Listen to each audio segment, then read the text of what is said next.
Excuse me, can I talk to you for a second? That's what Officer Ronald Fucus of the Port Authority Police Department said to me on October 17, 2006 at South Hills Junction. I said, what's going on? He says, down here for a second. I said, well, what's going on? He said, down here for a second. I'm like, well, what's going on? Am I in trouble or something? Down here for a second. I said, look, you just want to talk to me. You can talk to me right here. He said, you smell like burnt marijuana. So I said, you're crazy, and I walked away from the guy.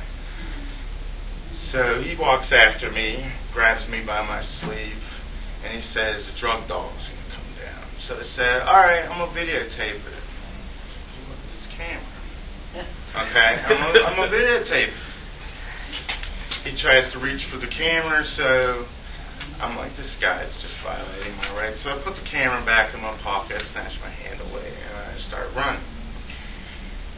And I'm practically getting away at the top, near the top of the ramp, and all of a sudden this other cop comes down. He's got like a gun or a taser in his hand, and he's like, freeze. So I put my hands up in the air, I surrender. I get down on the ground. I'm getting down on the ground. This cop, Fucus, cuffs my one hand as they take me down on the ground, and I'm on my side with this handcuffed, and they're being real rough. I thought they were going to beat me up real bad then, so I was just covering up, and they're like, give us your other hand. I said, look, I'm going to give you my other hand, but I don't want to be punched in the face or have my face slammed into the ground. And punches me in the face. I say, okay.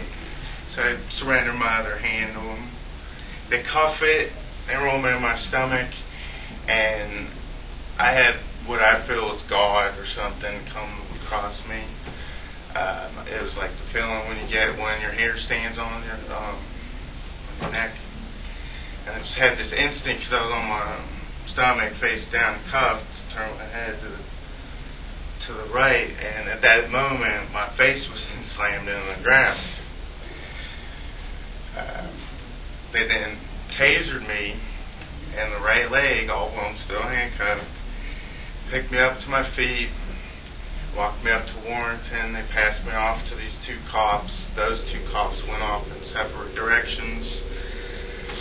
And I'm getting searched by these two other cops now, and the one who ran down from the top of the ramp that punched me in the face and stuff, he runs up and he's all out of breath. He's like, you just punched two cops in the face. And I looked at him like he's crazy. I said, no, I didn't. And he goes, taser him. So then one of those cops that were searching me, then they start tasering me. I fall on the ground. I'm like, why are you doing this to me? Yeah, it's not really that funny. Okay, so then they put me in the cop car, and I watched approximately 6 cops now at that time gather in a circle. The one that punched me in the face came over to the car, and he's like, what'd she give you? And I said, nothing. He asked the same question again, what'd she give you? I said, nothing. He asked me again, what'd she give you? I said, nothing. He's like, no, Alabama. I said, nothing. And then he shuts the door. He then walks back over to the circle of cops, and they talk for about a minute or so. And then this cop, whose car it was, came over, and he opens the door and he says to me, you're fucked. And I said, why? He's like, aggravated assault on a police officer. I said, what? You serious, man? Just take me to jail if you're going to lie like that, because I ain't got nothing to say. Okay, so I got taken to jail. I got the criminal complaint, and when I read it, I was like, wow, this is just bull crap. So I thought to myself, one of these cameras at this junction had to have seen this. Okay, so when I got bonded out, I took my camera. Oh yeah, here's my face. I don't know if it looks bad enough to y'all, but for me to see how bad it is, I have to look at it from this side, because that's what I saw in the mirror. Okay, so when I got out of jail, I went to the location, and I with the camera. Videotaped the whole area, and I determined that this one camera at the end of the platform was able to see the location that this happened in. Okay? So, kept that for my records, and kept asking for the video. And when we asked for it in discovery on 5/28/07, but the next time I went to court, there was all these trees in the way of the camera, because I go to the scene, I look up at the camera, and then I look at the area, and this time there's all these trees in the way. You can't really see it in this bad picture, but anyways, I didn't completely know why there was trees in the way. But on October 17th, 2007, the one-year anniversary, I called the mayor's office and Port Authority Stephen Bland's office, and I told them everything that happened. And then the next day, I get a voicemail from the chief of Port Authority Police where he says, the fight as we know it does not appear on the video for whatever reasons. It must have went up the ramp where the hard drives were down.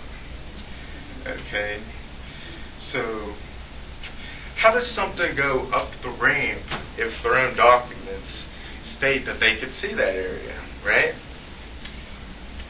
The court kept getting postponed. Then a month away from the 2-year statute of limitations, I had to plea out to harassment, and I pled no contest to resisting arrest. Also, I could get this lawsuit, the civil suit, filed against me. So, in conclusion, they've never given the video. They've never given the video logs. They give excuses for all this. And they've never even given the taser logs over, which are undeletable. But hey, if the thing's broken and you send it back, they'll give you a new one. So, delete it. All this essentially made me lose faith in the system. I'm representing myself in the civil trial right now, and I'm taking law classes. At CCAC, I have approximately 11 classes towards the 22 classes needed for the paralegal degree, and trial is set for 5/27.